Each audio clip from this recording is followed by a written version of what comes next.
Hey guys, it's Natalie with Risen Legacy again, and on this video I want to show you how to do a full nail using some of our chunkier glitters. Today we're going to be using Risen Rosé. It is your beautiful rose gold glitter. It is extremely popular, so grab it while it is in stock. But there's a different way, there's a couple different little things that you need to do when using chunky glitters versus just very fine. So I want to make sure you completely understand that so that you don't get a little frustrated when doing your nails. So let's get started.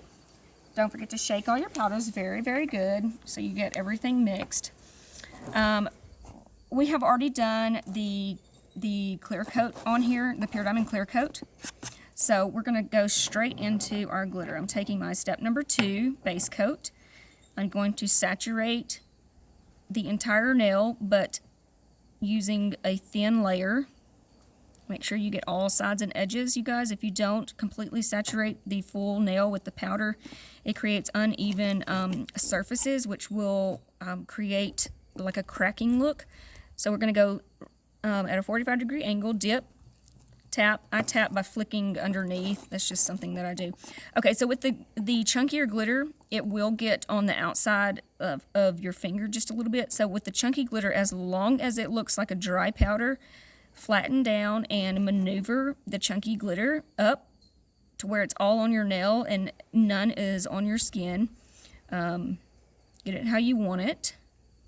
Make sure everything is flat so that you get a smooth surface at the end. Don't use your dust brush right now. Just actually blow very hard on it. Make sure everything's patted down. Let it dry for just a second. Now this is just one coat. It is still beautiful, and it is actually, it would be beautiful over, like if I did, this is blackberry cobbler, but if I were to do this nail, I could actually put a base coat on and do like a very fine dip, or watch a video of how to do the accent glitter, and you can do that as well to get a sporadic beautiful shimmer on top. So we're going to dip again, paint the base coat on again. Again, if you get any of this on your finger, on the sides or the front, make sure you just take a toothpick. Works extremely well. It's pointed and small. Just make sure you get all the base coat off your skin. You don't want to have any on your skin and your nail. It creates an air pocket that will create lifting. So we're going to dip again slowly. I like to kind of leave it in there for just a second so that I don't get that wet look. So as you can see, this is not level and it's over on her skin a little bit. So you just take your toothpick, cuticle pusher, or orange stick, maneuver the glitter and flatten it down. Or finger. Or finger, yeah, like I'm doing. We're not prepared because we're in Kansas while our guys are hunting, so bear with us.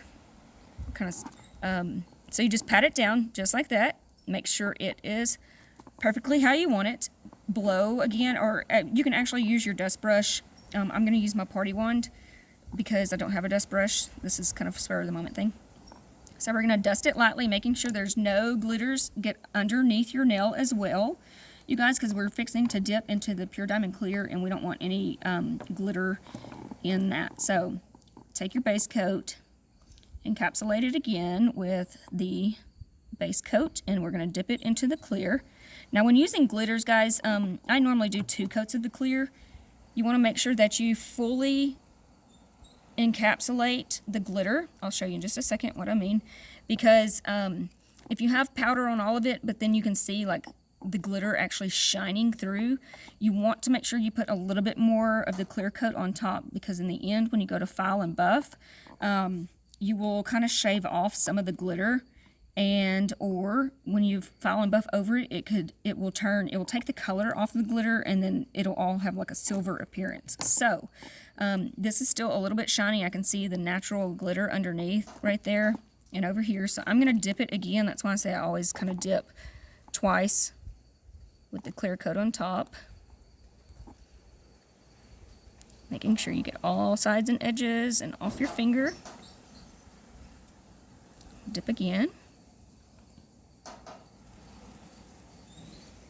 And there you have it. So we'll let it dry for just a second. Dust it off with your dust brush.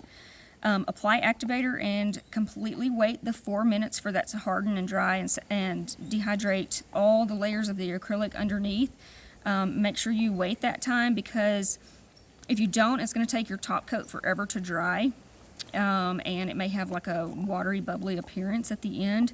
So you must wait the full 4 to 5 minutes on the first activator. Also, if you dip and it still looks a bit shiny, like a wet look, I always just re-dip and cover that up. That's just where you got, again, more base coat on it. And I was trying to think if there's anything else to tell you.